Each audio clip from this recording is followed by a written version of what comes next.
Ha terminado la jornada 2 del Mundial y por supuesto vamos a comentarlo en este vídeo, así que no os mováis de aquí, que vamos a hacer un resumen de todo lo que ha pasado en los últimos días.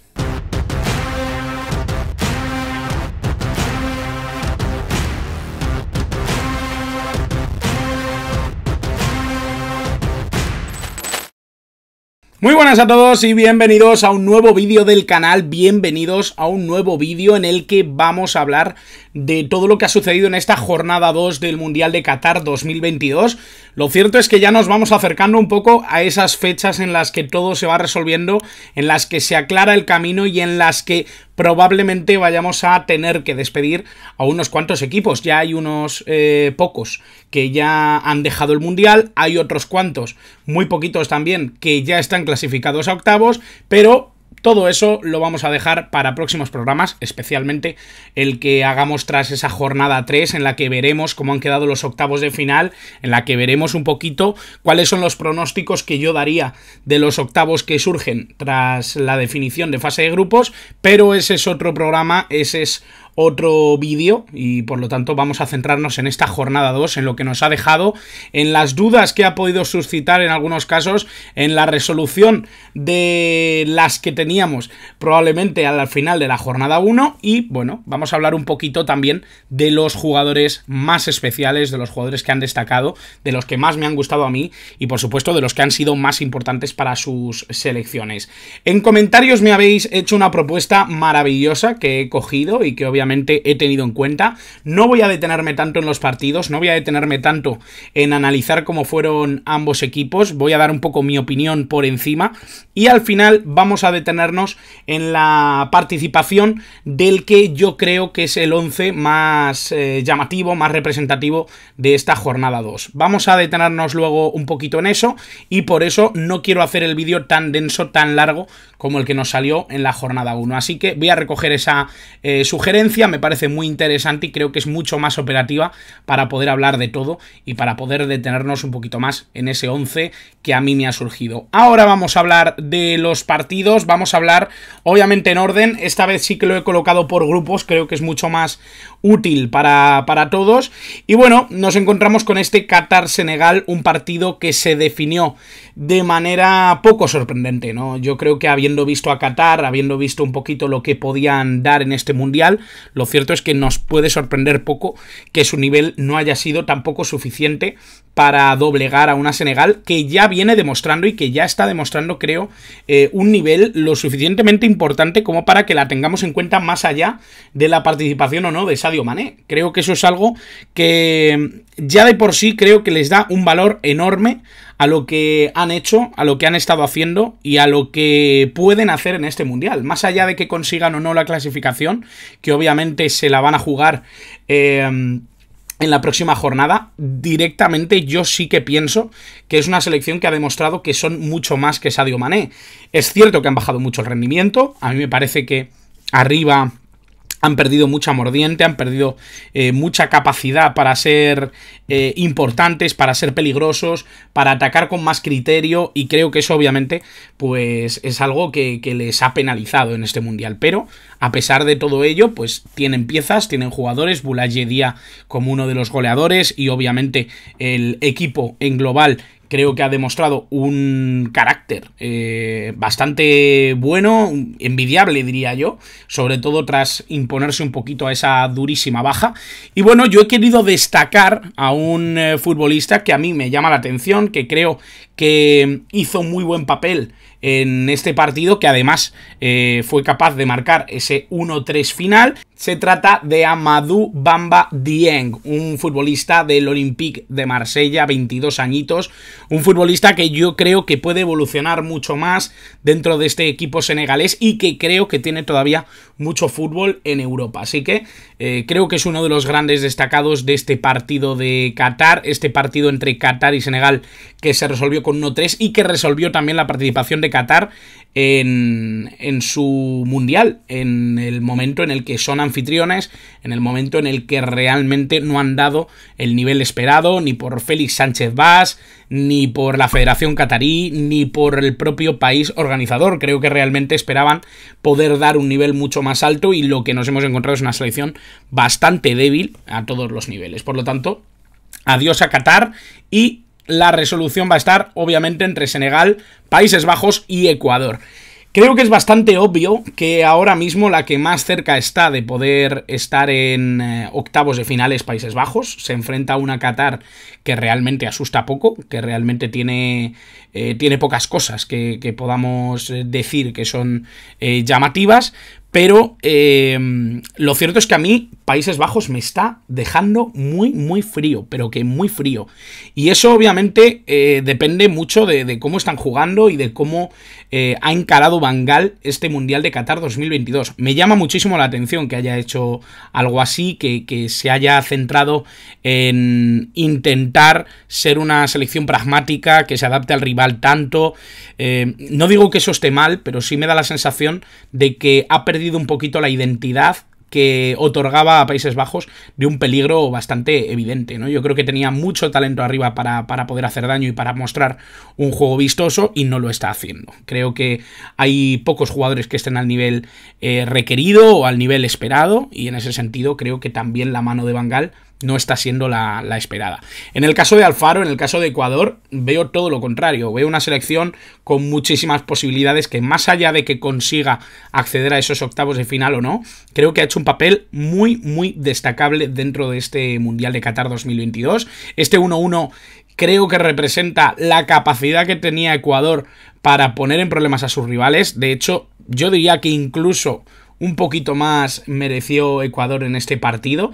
Y a pesar de todo, a pesar de que vi un grandísimo partido de Piero Hincapié, a pesar de que vi otro buen partido de Ener Valencia, el gran ídolo de Ecuador, me voy a quedar con este muchacho, me voy a quedar con Frenkie de Jong, porque ¿qué queréis que os diga? Dentro de esta Países Bajos completamente desdibujada, y dentro de esta Países Bajos de Van Gaal, que no representa para nada lo que esperábamos de esta selección orange, creo que Frenkie de Jong está siendo el único faro que guía a un nivel aceptable a esta selección. Realmente sin él, creo que esta selección podría estar cerca de no clasificarse a octavos de final. Creo que la acerca sobre todo el hecho de que el último partido va a ser contra Qatar y que se tiene que torcer mucho la cosa para que no acabe goleando o para que no acabe teniendo un resultado como mínimo positivo, ¿no? Pero Frenkie de Jong, Cody Gakpo, creo que también está a un nivel absolutamente arrollador. Me da la sensación de que dentro de esa locura que está siendo Países Bajos, dentro de esa selección que para mí está dejando mucho que desear, Frenkie de Jong es de las pocas luces que tiene ahora mismo el equipo de Van Gaal. No sé si estaréis de acuerdo o no, pero en ese sentido lo veo yo. Y bueno, también hay que hablar obviamente del grupo B, de ese grupo B que tenía grandes selecciones, grandes nombres, además un grupo en el que había muchas discordias también sociopolíticas, que las vamos a ver también en la jornada 3. En principio tenemos un partido claramente importante, como es este Inglaterra-Estados Unidos, que acabó 0-0. Inglaterra sigue sin poder ganar a Estados Unidos en un mundial. No lo hizo en 1950 con ese gol de Joe Gadgens, que dio la victoria a los estadounidenses. No lo hace tampoco en 2022, en este 0-0, que para mí refleja que fue un poco visión lo que vimos ante Irán de Inglaterra. Creo que la Inglaterra de Southgate, aquí se le vieron un poquito las costuras, se le vieron un poco los problemas que realmente tiene esta selección. No me parece que tenga el nivel que pareció mostrar contra Irán, y aquí a todas luces vemos que Estados Unidos pudo plantar batalla, pudo ser una selección valiente, pudo ser una selección que destacara. Es verdad que Matt Turner estuvo a un nivel bastante aceptable para intentar parar todo lo que le llegaba de Inglaterra, y yo he querido destacar sobre todo a Declan Rice, un futbolista que a mí me parece que está haciendo un grandísimo mundial. Creo que es uno de los pilares básicos de la Inglaterra de Southgate, y creo que es uno de los hombres de los que menos se habla, teniendo en cuenta que es quizá el que más nivel da en la medular. Creo que hay pocos que estén a su altura, creo que hay pocos que sostengan al equipo como lo hace él, y realmente creo que es una función muy, muy necesaria, sobre todo en un equipo como el de Inglaterra que se parte tanto a la hora de atacar, y creo que es un jugador que es básico para los intereses de una Inglaterra que, ya digo, a mí me deja bastantes dudas y que ante Estados Unidos no fue capaz de romper el marcador a 0. Vamos con Gales-Irán, un partido que a mí me devolvió la ilusión por los iraníes. Creo que yo ya sabéis que sí que tiro bastante hacia el fútbol iraní, me gustaba la propuesta que podía hacer Queiroz, me gustaban los jugadores que estaban formando parte de esta plantilla. Volvió a ser Ezatolay, se lesionó, pero volvió a ser titular dentro de este equipo. Me gusta esta selección de Irán, me gusta lo que propone, me gusta lo que está intentando Queiroz, siendo muy pragmático, porque yo creo que en el partido de Inglaterra se guardó muchas cosas. Contra Gales puso toda la madera en el fuego. Creo que intentó ser mucho más coherente con respecto a su ataque, a lo que podía intentar. Creo que Gales tiene muy poquito fútbol. Ya dije que todo giraba en torno a Gareth Bale y que así es muy difícil poder aspirar a algo, y realmente, a pesar de que a Irán le costó mucho abrir el marcador, lo cierto es que fue una victoria más que merecida de los de Queiroz. Y tengo obviamente que destacar a Taremi, un futbolista que, a pesar de que está involucrado en una de las grandes riñas dentro de la plantilla, parece que Azmoun y él no se hablan. Azmoun es la gran estrella de esta selección, que no ha sido titular en ninguno de los dos partidos de esta primera fase de grupos. Sí que es bastante llamativo, ¿no?, que esté en medio y envuelto en esta situación. Creo que es el delantero que mejor nivel ha dado en los dos partidos. Creo que ha sido el futbolista que mejor ha representado un poco los valores de esta Irán a nivel ofensivo. Creo que es el que mejor resultado ha dado y el que mejor resultado creo que les puede dar en ataque. Un futbolista muy versátil, que puede aparecer en banda, pero que yo creo que sus mejores resultados son como referencia. Y bueno, tengo que decir que Taremi a mí me gusta bastante. Creo que en el Porto además está haciendo muy buena temporada, y un futbolista que llegaba entonado y que, a pesar de que no está siendo goleador, creo que es un futbolista importante dentro de los intereses de esta Irán. Creo que, más allá de lo que aporta a nivel goleador, a nivel de finalización, creo que es un jugador que genera siempre muchísimo peligro, a pesar de que no esté siendo especialmente importante en materia anotadora. Creo que, más allá de eso, todo lo que aporta Taremi, su experiencia, su voluntad, su capacidad para presionar, su capacidad para impresionar y molestar muchísimo a las defensas, creo que realmente es muy importante dentro del equipo iraní. Y bueno, pasamos al grupo C. En el grupo C ya se enfrentaba Arabia Saudí, flamante ganadora de ese partido contra Argentina, se enfrentaba a su segundo reto, que era Polonia, y no tuvo suerte en esta ocasión. En esta ocasión se encontró además con un Robert Lewandowski a un nivel brutal. La verdad es que lo intentó absolutamente todo el delantero polaco. Creo que estuvo muy acertado en el juego, no tanto en la finalización. Es cierto que marca gol, que además se pone a llorar como un niño. Es algo que creo que refleja muy bien la importancia que tiene el Mundial en las vidas de cualquier jugador, de cualquier niño pequeño que sueña con jugar. Creo que Robert Lewandowski se quitó una espina, más de 600 goles con todos sus equipos en toda su carrera, casi 100 goles en la Champions League. No había marcado jamás en un mundial, y eso obviamente yo creo que era una espina que tenía clavada a Robert Lewandowski y que se ha terminado quitando ante Arabia Saudí después de un error terrible de Al Malik. Y bueno, yo creo que al final, a pesar de que no sea el gol más bonito de su carrera, a pesar de que no sea un gol especialmente importante, lo cierto es que para su vida creo que es un gol que no va a olvidar nunca y que va a tener una representación especial dentro de su carrera. Así que bueno, victoria creo que sencilla dentro de lo que podía conseguir Polonia, de lo que estaba intentando Arabia Saudí. Terrible a nivel defensivo, lo cierto es que estuvo a muy mal nivel. Y bueno, yo creo que se notó mucho también la baja de Al-Shahrani, un futbolista del que ya os he hablado, ese lateral izquierdo que se partió literalmente la cara contra su portero en la primera jornada. Y bueno, yo creo que lo notaron mucho y que obviamente tuvieron muchos problemas para defender. Y bueno, Argentina se la jugaba ante México, México también se la jugaba ante Argentina. Creo que la selección mexicana le puso ganas, le puso mucha integridad, mucha dignidad al partido, le puso mucha fuerza, presionaba, intentaba siempre ser molesta a nivel defensivo, pero le faltaban muchas cosas a nivel ofensivo, a nivel creativo, y creo que eso es un gran problema que arrastra México durante bastante tiempo, ¿no? Yo creo que hay mucho talento en México, pero no lo saben poner en práctica, no consiguen dar con la tecla a nivel de juego para dar un buen nivel dentro de los mundiales, dentro de los campeonatos internacionales. Y en ese sentido creo que Argentina dio el paso adelante que se necesitaba.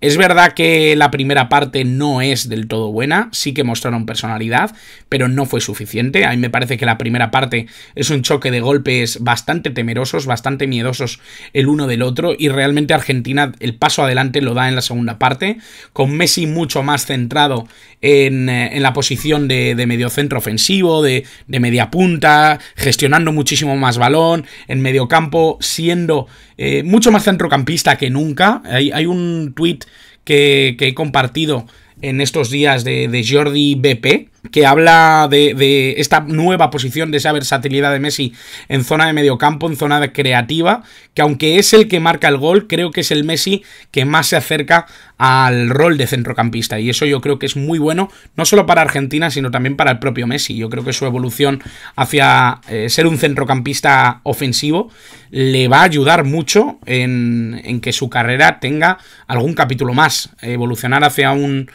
puesto en el que pueda participar, pueda aportar con su calidad dentro del apartado creativo, más que en el de finalización, más que en el que necesite quizá un punto de velocidad que ya no tiene.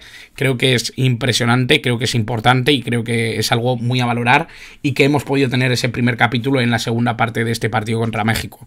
Enzo Fernández también vital, lo podría haber puesto aquí sin ningún problema, un futbolista de River Plate y que ahora está luciéndose en el Benfica, que puso un golazo, un auténtico golazo, uno de los golazos de la jornada sin duda. Y bueno, hay que hablar también de Túnez y de Australia. Me da mucha pena Túnez, porque lo puso todo también en este partido. Es verdad que bajó un poquito el pistón con lo que habíamos visto en Dinamarca, eso es completamente cierto. Pero bueno, me da bastante pena porque Túnez había mostrado una personalidad inmensa, pero tuvo que llegar Duke, un futbolista que pocos conocían, que pocos valoraban en su justa medida, y que se convirtió en héroe para hacer soñar a Australia. Lo cierto es que no está todo perdido para los canguros, no está todo perdido para la selección de Oceanía, y lo cierto es que este gol de Duke les acerca mucho a un objetivo que realmente arrastran desde hace mucho tiempo, y del que obviamente se van a tener que poner a luchar pues con Francia y con Dinamarca. Dos selecciones que yo creo que van a ser duras de roer.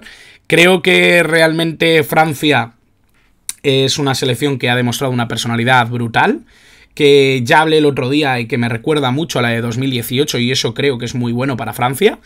Pero tengo que decir que Dinamarca y los movimientos que hizo Hjulmand en la segunda parte, sobre todo, me gustaron. Creo que dio un pasito adelante que era necesario para Dinamarca, que esperábamos todos. No fue suficiente, porque al final Francia tiene tantísimo talento que te puede matar en cualquier circunstancia, en cualquier minuto, y obviamente más si tiene este bicho, ¿no? Ya hablé el otro día de la importancia de Griezmann, de la importancia de Giroud. Creo que estuvo muy bien también en este partido Ousmane Dembélé. Pero bueno, si tienes un bicho como Kylian Mbappé, que es capaz de hacer los movimientos que hace a la velocidad que los hace y en los momentos y en los lugares en los que lo hace, creo que realmente se convierte en una empresa bastante difícil, ¿no? Tienes que tener mucha calidad para contrarrestar lo que tiene Francia en el campo, y eso obviamente fue insuficiente el trabajo y la labor que puso en práctica Dinamarca. Así que se la van a tener que jugar probablemente Dinamarca y Australia para los octavos. Y vamos allá con el siguiente grupo, ya con el grupo E, el grupo de España precisamente, pero antes este Japón-Costa Rica, que dejó un montón de debates, porque lo cierto es que donde estuvo acertado Moriyasu en el partido contra Alemania en esa segunda parte, Lo cierto es que creo que ha estado muy equivocado en este partido contra Costa Rica.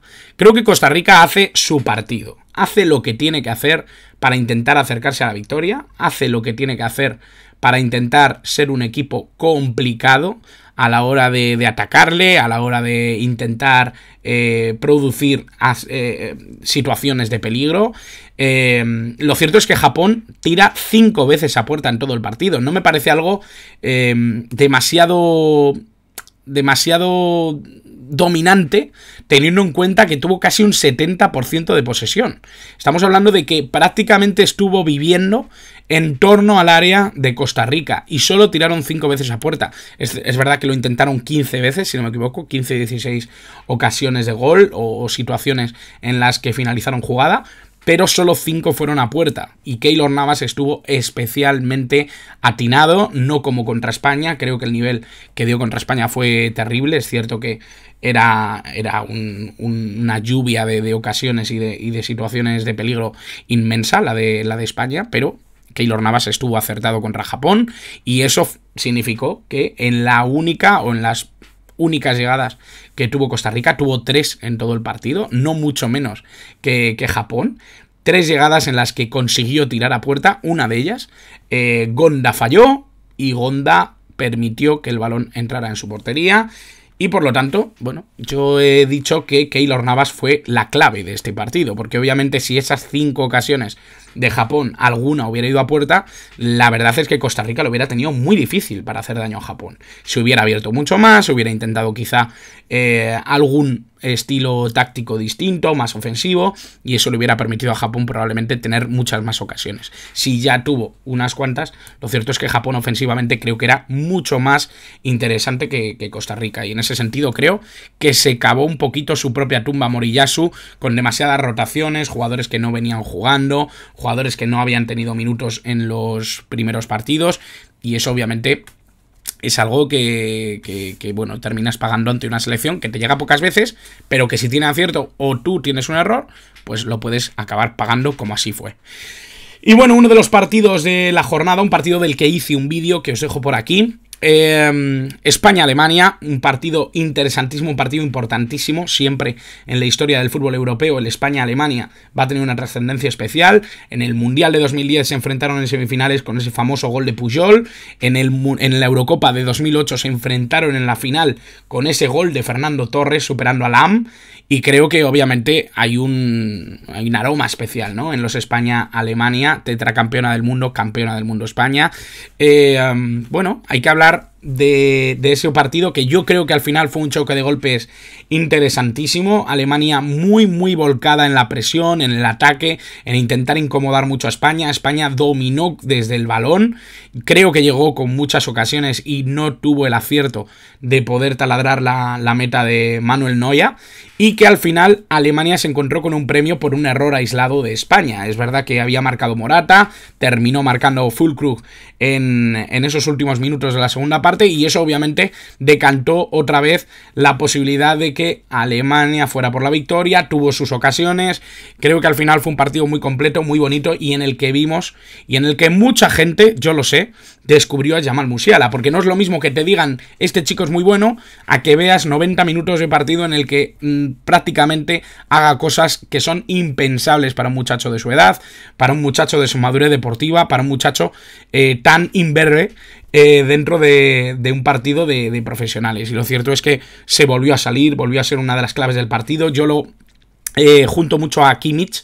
Creo que Kimmich hizo un grandísimo partido también, junto con Goretzka, que por ejemplo estuvo incansable todo el partido. Bueno, al final el nivel que dio Alemania contra España fue muy alto, y aún así no consiguieron pasar del empate. Creo que España dio una muy buena cara, competitiva hasta el final en la primera parte, y en la segunda parte es verdad que tuvieron ciertos errores bastante groseros y que le pudieron condenar incluso a la derrota, ¿eh? Ojo, porque esos errores no forzados de Unai Simón, de Laporte en el gol, de Baldé, creo que realmente pueden penalizar y mucho a una selección como España si no tienes atino, sobre todo a nivel goleador. Y bueno, hay que hablar también del Croacia-Canadá. Esto sí que me duele especialmente porque creo que Canadá se mereció mucho más. Pero bueno, se encontraron con la rotunda respuesta de Croacia a ese gol de Davis. Hay que decir que estuvo especialmente inspirado un hombre que es Kramaric. Creo que realmente fue una oleada de fútbol ofensivo el que desplegó Croacia en pocos minutos, diría, y realmente fueron una reacción a la que, bueno, no tuvieron respuesta los canadienses. Creo que es una selección que puede dar muchísimo más, que realmente creo que puede crecer y mucho de cara a 2026, y creo que es una selección que, más allá de que no haya logrado impresionarnos del todo con una clasificación en este mundial, creo que es una selección que ya nos ha impresionado, que nos ha dejado muy buenos momentos, que nos ha dejado un fútbol inmensamente interesante y que creo que tiene jugadores como para poder soñar en grande con respecto a lo que pueden hacer en el fútbol de aquí a unos años. Yo creo que realmente tienen una muy buena generación de futbolistas. Veremos si van saliendo nuevas generaciones, que eso es lo importante. Pero bueno, Kramaric tuvo el día, no lo tuvo Canadá. Y obviamente fue una derrota bastante dura para los canadienses y bastante dura para quienes estamos un poquito de ese lado de la película. Y bueno, Bélgica volvió a decepcionarnos una vez más. Una vez más los chicos de Bob Martínez no nos dieron lo que esperamos de ellos en una fase final del Mundial. Creo que Marruecos estuvo muy bien, tengo que decirlo. Marruecos volvió a ser esa selección con mordiente arriba, con Hamdallah muy bien. Un futbolista que ya sabemos que tuvo problemas con el anterior seleccionador, con Salihamidzic, un futbolista que ha empezado a contar y que salió en la segunda parte también en ese primer partido del Mundial, y que en este segundo creo que tuvo una incidencia muy positiva en el ataque de Marruecos. Ziyech siendo líder y guía absoluto de esta selección. Tengo que decir que esta vez sí me gustó Ziyech. Y obviamente en Bélgica creo que faltan muchísimas cosas y que realmente no es una generación como para soñar con nada en el Mundial. Así que bastante decepcionante lo que vi de Bélgica. Bastante decepcionante. Aquí tenemos a Ziyech, uno de los futbolistas que fueron clave, sobre todo para encontrar la vía del gol ante Bélgica, la vía del gol ante un Courtois que tampoco estuvo a su nivel, y que eso obviamente cuando pasa pues lo nota Bélgica. Generalmente es el que está a un nivel sobresaliente siempre, y no lo consiguió, y obviamente eso significa goles en contra. Así que merecida derrota de Bélgica y merecido sonrojo de los belgas en este mundial, que han vuelto a decepcionar a propios y a extraños. Y bueno, vamos con Camerún y vamos con Serbia. Bueno, hay que decir que este es uno de los partidos con los que más me he encontrado que la gente ha dicho que es uno de los mejores partidos del Mundial, si no el mejor. Es bastante llamativo esto, porque a mí me parece que es un partido en el que lo que no ha habido son defensas. El rigor defensivo, el rigor táctico de este partido ha sido nulo, absolutamente nulo. Creo que primero, por parte de Serbia, ha aprovechado una situación defensiva realmente caótica de Camerún, de la selección de Camerún. Creo que eso es obvio, que no es una cosa que yo me invente, no es una cosa que yo tenga el capricho de meterme con ellos. Es que me da la sensación que realmente no han tenido ningún tipo de sujeción defensiva. Hay que decir que Onana tuvo un problema extradeportivo, parece que una discusión sobre la táctica y demás con el seleccionador, con Song, y que eso obviamente propició que Onana dejara la concentración, entre comillas. Parece que sigue allí, pero que está sancionado. Y bueno, salió como titular Epasi, un portero que juega ahora mismo en la Liga de Arabia Saudí, que no tiene tanta experiencia internacional, que no tiene tanto nivel, sin duda. Y bueno, se puso muy rápido el partido con 1-3. El tercer gol, el de Mitrovic, es una obra de arte, eso hay que decirlo. Pero obviamente, pues, ¿qué pasó? Pues que Vincent Aboubakar, uno de los delanteros que se ha perdido Europa, se lo ha perdido, esencialmente por un grupo de salvajes que no tuvieron a bien respetar a un profesional que hace su trabajo en el fútbol europeo. Tuvo bastantes problemas de racismo cuando estaba en el Porto, y eso obviamente propició que se fuera antes de lo que debía probablemente del fútbol europeo. Un delantero con un nivel brutal, un delantero con un nivel que bueno, es que da gusto verlo jugar, y que ha sido clave en este partido de Camerún, en este partido en el que Choupo-Moting volvió a ser importante en esta selección, en un partido en el que la entrada de Aboubakar fue clave para este empate a 3, uno de los partidos más llamativos, como digo, de este mundial, y un partido en el que Camerún no tuvo demasiadas buenas sensaciones a nivel defensivo, pero que tuvo esa capacidad de reaccionar contra una Serbia que volvió a parecerme menos de lo que yo esperaba, sinceramente. Creo que Serbia tendría que haber dado más en este mundial y no lo ha dado. Independientemente del potencial ofensivo que tenga, creo que Serbia tendría que estar 1 o 2 peldaños por encima de lo que hemos visto. Y bueno, uno de los partidos también llamativos, sobre todo por el resultado, Brasil 1, Suiza 0. No me ha impresionado Brasil, tengo que decirlo. Creo que Suiza ha estado bastante bien. Tienen un grandísimo portero como es Sommer. Tienen una línea defensiva que se mantiene bastante bien, que sabe aguantar bastante bien la presión. Tiene un ataque que, aunque no ha estado hoy demasiado acertado, creo que tiene la capacidad para generar oportunidades prácticamente de la nada. Tiene grandes jugadores en la medular. Granit Xhaka creo que destaca por encima de los demás. Y creo que una selección aseadita ha sido capaz de poner en muchos problemas a Brasil.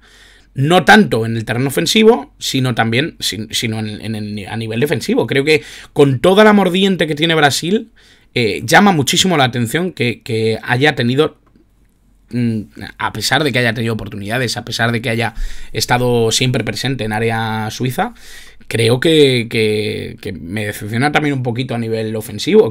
Esperaba mucho más.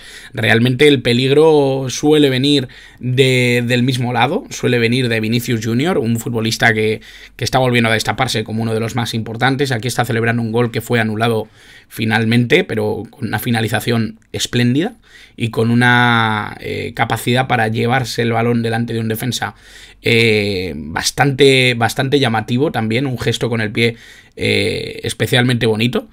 Y tengo que decir que al final se lo ha llevado con un golazo de Casemiro, una jugada estupenda en la que Rodrigo interviene dándole una pared. Bueno, al final Brasil se lo ha llevado con merecimiento, no voy a decir que no, pero la verdad es que no me asusta tanto como al principio parecía, ¿eh? Tengo que decir que no me parece tan temible como al principio parecía. Es cierto que el choque todavía tiene una vuelta más, que la jornada 3 va a marcar varias cosas, y que obviamente, aunque esté clasificada Brasil, creo que hay muchas cosas que pueden dilucidar con esa tercera jornada. Y bueno, vamos a uno de los últimos partidos, Corea del Sur, Ghana. A mí Ghana me ha gustado muchísimo. Creo que es una selección que tiene muchas cosas interesantes, que tiene muchos jugadores por descubrir. Marcó Salisu, Mohamed Salisu, un antiguo conocido del Real Valladolid, exjugador, un jugador al que tenemos muchísimo cariño en Pucela, y que tengo que decir que está a un nivel muy bueno, está a un nivel bastante bueno, que contra Portugal tuvo esa pena, ¿no?, de que le pitaron un penalti que no era, y eso es una mancha importante, pero ha conseguido marcar en un mundial. No hay muchos que puedan decir eso, que hayan podido marcar un gol en un mundial. Corea del Sur, a mí me falta mucho de Corea del Sur, me falta muchísimo. Heung-min Son volvió a estar prácticamente desaparecido. Es cierto que ha tenido momentos de lucidez en los que ha estado muy cerca de complicar muchísimo la vida a Ghana. Es una selección que ya sabemos que es muy caótica y que en algunas circunstancias pues sufre defensivamente, pero bueno, las estrellas negras han conseguido hacer muy buen papel, y sobre todo tengo que matizar que Moja Kudus ha sido un auténtico espectáculo. Creo que Moja Kudus es uno de los futbolistas más interesantes de esta Copa del Mundo. Creo que se está convirtiendo en uno de los referentes, sin duda, y uno de los nombres a seguir dentro de esta competición. Y bueno, creo que su rendimiento es brutal. Ahora mismo está en el Ajax y creo que en un añito puede estar sonando para equipos más fuertes. Ya sonaba para la Premier, veremos qué puede pasar en el futuro. Y bueno, partido que cerraba la jornada, partido que hemos visto ya al final de esta jornada 2. Un partido en el que se ha vuelto a reflejar que Uruguay tiene muchas carencias, muchas cosas a mejorar, muchísimas cosas a tener en cuenta para un mundial, y que obviamente eso pues les lastra y les complica muchísimo el poder competir con equipos tan fuertes, tan importantes, tan fuertes desde el talento incluso, como es Portugal. Creo que el partido de Portugal hoy contra Uruguay tiene dos nombres. Uno es el de este señor, Bruno Fernández, que ya tuvo protagonismo en la anterior jornada, pero que hoy se ha alineado con Bernardo Silva para hacer lo que han querido. Es cierto que el resultado ha sido más corto de lo que podría haber sido. Joao Félix también ha estado excelente, ha estado espléndido, pero creo que Bruno Fernández y que Bernardo Silva han estado a otro nivel. Y bueno, tengo que decir que me sigue impresionando que haya tardado tanto Fernando Santos, o que esté tardando tanto, porque yo no lo veo todavía del todo claro, que esté tardando tanto Fernando Santos en darle la batuta de absolutamente todo a Bruno Fernández. Creo que es clarísimo que la tiene que tener el jugador luso y que la tiene que tener este futbolista del mediocampo, que realmente está haciendo lo que quiere en este mundial y que realmente está a un nivel de que podíamos esperar de un jugador como este. Y bueno, lo prometido es deuda. He formado un 11 que me parece interesante de esta jornada 2. En la portería Szczęsny de Polonia, creo que estuvo a un nivel impresionante. Piero Hincapié, del que ya he hablado, hizo un partido excelente en esta jornada 2, un futbolista que además está dando muy buen nivel en general en el Mundial.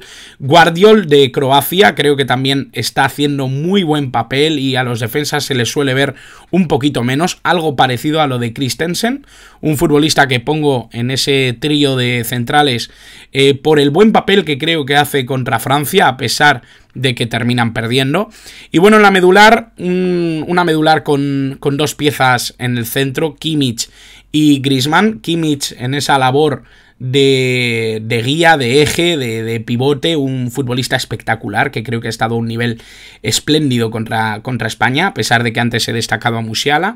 Y obviamente Antoine Griezmann, un futbolista que en Francia está volviendo a ser el faro, el guía de todo el juego ofensivo, y creo que eso es una gran noticia para Francia, para parecerse a la campeona del mundo de 2018 y por lo tanto para, según mi impresión, estar mucho más cerca del título en 2022.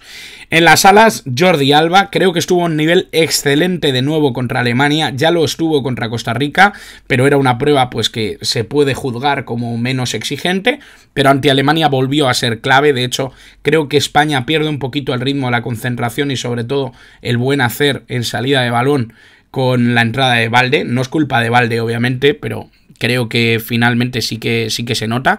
Y por la derecha, Hakimi, un jugador que volvió a brillar con Marruecos, en su banda predilecta, en su lado favorito y destacando y siendo muy importante también en ataque, como suele ser su cometido. Y bueno, arriba, un poquito mentiroso porque he puesto a Ener Valencia en un costado, pero creo que era merecido que Ener Valencia volviera a estar entre los más destacados de esta jornada. Un futbolista que cada vez que decimos gol y cada vez que decimos en esa misma frase Ecuador tiene que estar presente. Vincent Aboubakar, como ya he dicho, un futbolista que ha sido clave para que Camerún no perdiera los puntos contra Serbia. Y obviamente Vinicius Junior, que a pesar de que es un futbolista que no ha tenido suerte de cara a gol, o no ha tenido toda la suerte que podría haber tenido, o que muchas veces se le eche en cara de que no tiene esa capacidad de finalización, creo que hoy contra Suiza sí que ha dado un nivel bastante bueno y creo que merecía estar aquí.